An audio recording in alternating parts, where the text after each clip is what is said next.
चलिए जानते हैं आज देश और दुनिया की सिलेक्टेड काम की और महत्वपूर्ण 25 बड़ी खबरों को सिर्फ 10 मिनट में। पर अभी तक आपने इस वीडियो को लाइक नहीं किया है तो लाइक कर दें और इस चैनल को सब्सक्राइब भी कर लीजिए। राजस्थान और छत्तीसगढ़ में नीट के गलत पेपर बांटे, लीक का आरोप। एनटीए बोला कुछ बच्चे समय से पहले सेंटर से भागे। बिहार से 9 सॉल्वर हुए अरेस्ट। जहां दोस्तों सोशल मीडिया पर स्टूडेंट और कुछ पॉलिटिशियन ने नीट यूजी एग्जाम का पेपर लीक होने का आरोप लगाया है। कांग्रेस नेता राहुल गांधी ने भी ट्वीट करके इसके लिए सरकार को जिम्मेदार बताया। इन सब के बीच परीक्षा कराने वाले संस्थान नेशनल टेस्टिंग एजेंसी एनटीए ने कहा है कि पेपर लीक होने का आरोप गलत है। वहीं दोस्तों राहुल गांधी ने कहा कि नीट परीक्षा का पेपर लीक होने की खबर 23 लाख से अधिक छात्र और उनके परिवारों के सपनों के साथ धोखा है। 12वीं पास कर कॉलेज में दाखिले का सपना सजोए छात्र हो या सरकारी नौकरी के लिए संघर्ष कर रहे होनहार युवा, हर किसी के लिए मोदी सरकार अभिशाप बन चुकी है। 10 वर्षों से भाजपा सरकार के निकम्मेपन की कीमत अपने भविष्य की बर्बादी से युवा चुका रहा है और उनका परिवार अब समझ चुका है कि जुबान चलाने और सरकार चलाने में फर्क होता है। कांग्रेस ने सख्त कानून बनाकर युवाओं को पेपर लीक से मुक्ति दिलाने का संकल्प लिया है। छात्रों को स्वस्थ और पारदर्शी माहौल हमारा गारंटी है।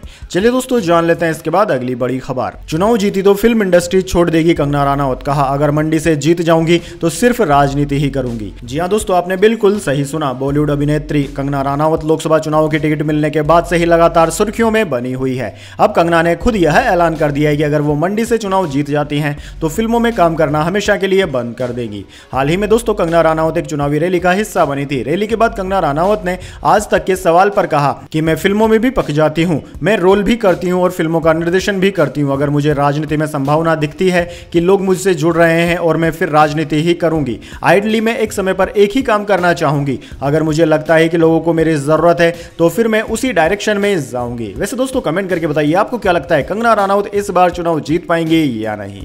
चलिए दोस्तों जान लेते हैं इसके बाद अगली बड़ी खबर। जेपी नड्डा, अमित मालवीय और बीवाई विजेंद्र के खिलाफ एफआईआर। कर्नाटक कांग्रेस का आरोप, भाजपा ने SC/ST समुदाय को भड़काने वाली पोस्ट की।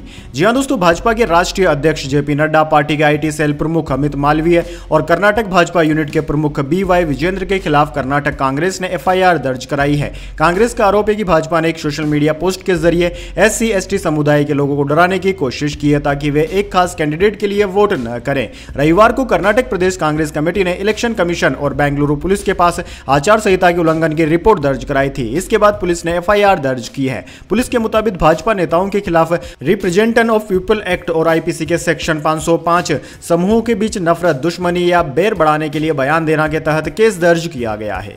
चलिए दोस्तों जान लेते हैं इसके बाद अगली बड़ी खबर। कर्नाटक सेक्स स्कैंडल, SIT ने पीड़ितों के लिए हेल्पलाइन बनाई। वीडियो शेयर करने वालों पर कार्रवाई होगी। आरोपी प्रज्वल के खिलाफ ब्लू कॉर्नर नोटिस भी जारी हुआ। जी हां दोस्तों, कर्नाटक के हासन से JDS सांसद प्रज्वल रेवन्ना के महिलाओं से यौन उत्पीड़न केस की जांच कर रही SIT ने पीड़ितों के लिए हेल्पलाइन नंबर जारी किया है। SIT हेड और ADGP BK सिंह ने कहा कि पीड़ित महिलाएं 63 60 93 79 47 पर कॉल कर सकती हैं। उन्हें SIT ऑफिस जाने की जरूरत नहीं है, टीम खुद जाकर उनसे बात करेगी। SIT ने लोगों को चेतावनी दी है कि वे रेवन्ना और पीड़ित महिलाओं के वीडियो सोशल मीडिया या फिर पर्सनल मैसेंजर एप्लीकेशन पर शेयर न करें। शेयरिंग करने वालों पर कार्यवाही की जाएगी। प्रज्वल रेवन्ना के खिलाफ ब्लू कॉर्नर नोटिस भी जारी कर दिया गया है। 26 अप्रैल को वोटिंग के बाद प्रज्वल जर्मनी चले गए थे। वहीं किडनैपिंग केस में उनके पिता HD रेवन्ना 8 मई तक SIT की हिरासत में हैं। चलिए दोस्तों जान लेते हैं इसके बाद अगली बड़ी खबर। कांग्रेस 50% आरक्षण की सीमा को हटा देगी, दलित पिछड़ों के लिए कोटा बढ़ाएगी। रतलाम में बोले राहुल गांधी।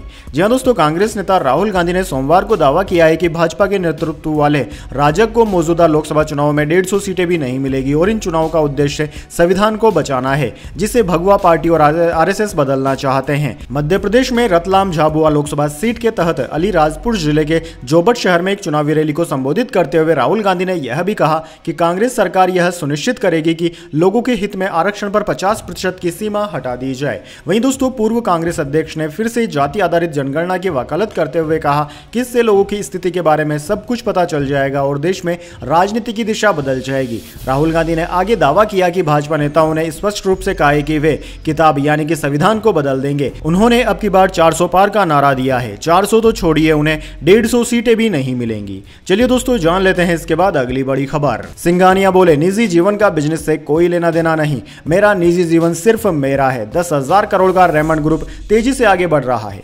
जी हां दोस्तों, garments and apparel company Raymond के चेयरमैन और मैनेजिंग डायरेक्टर गौतम सिंघानिया ने कहा है कि उनके निजी जीवन का उनके बिजनेस से कोई लेना देना नहीं है। उन्होंने कहा कि हमारे बीच जो कुछ हुआ है मुझे उस पर टिप्पणी नहीं करना है। मैं पूरी तरह से अपने बिजनेस पर ध्यान केंद्रित कर रहा हूं और नतीजों पर नजर रखूंगा। दरअसल दोस्तों, सिंघानिया ने 13 नवंबर 2023 में अपनी पत्नी नवाज मोदी सिंघानिया से अलग होने का ऐलान किया था। हाल ही में रेमंड ग्रुप की 3 कंपनियों ने नवाज मोदी को अपने बोर्ड से बाहर कर दिया है। वहीं दोस्तों, गौतम सिंघानिया अपने पिता से भी तनातनी के लिए चर्चा में रहते हैं। उनके पिता का आरोप है कि उन्होंने उन्हें उनके घर से निकाल दिया है। चलिए दोस्तों, जान लेते हैं इसके बाद अगली बड़ी खबर। Jet Airways founder Naresh Goyal को अंतरिम जमानत। मनी लॉन्ड्रिंग केस में सितंबर से जेल में है, जनवरी में कहा था जेल में ही मर जाऊंगा।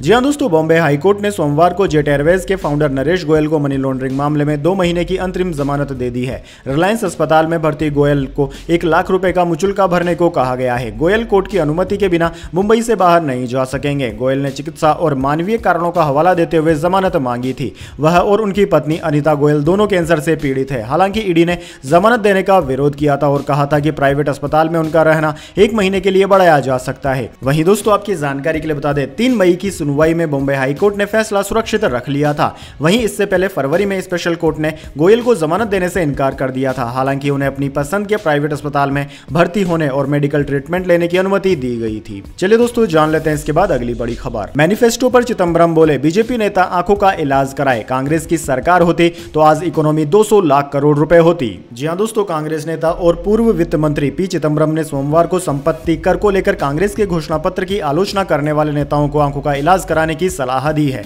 उन्होंने कहा है कि आज अगर कांग्रेस की सरकार होती तो 2023-24 में देश की इकोनॉमी 200 लाख करोड़ के पार जा चुकी होती।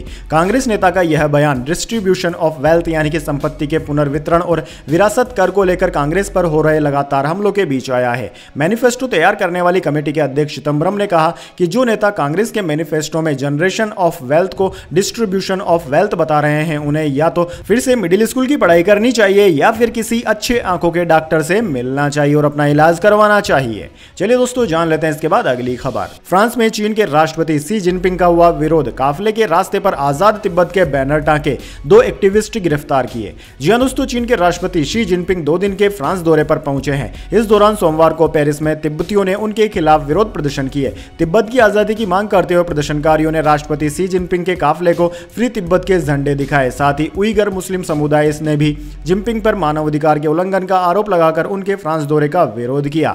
दरअसल दोस्तों, आपकी जानकारी के लिए बता दें, 23 मई 1951 को चीन ने तिब्बत पर जबरन कब्जा कर लिया था। तब से तिब्बत के लोग लगातार अलग अलग मंचों से इसका विरोध कर रहे हैं। जिनपिंग 2019 के बाद पहली बार यूरोप की यात्रा पर हैं। इसी यात्रा के विरोध में students for a free Tibet यानी कि SFT नाम की संस्था ने चीन के खिलाफ बैनर और झंडे फहराए हैं। इसके बाद पुलिस ने 2 कार्यकर्ताओं को हिरासत में भी ले लिया है।